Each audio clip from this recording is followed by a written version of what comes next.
Welcome to 60 SPF, weekly photography classes presented every Monday in 60 seconds. Big shout out to my friends at Live City, the commercial videography company that produces this show.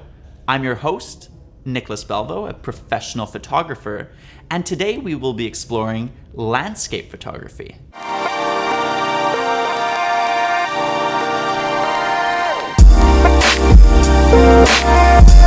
Landscapes are among my favorite type of photography because I find they make the best wall art. In fact, most of the prints in my house are landscape shots. The definition of a landscape goes beyond mountains and sunsets and can include cityscapes, oceanscapes, and any image where all the elements of the field of view are equally discernible. Typically, when shooting landscapes, it's best to use a wide-angle lens to fit most of the view into the frame.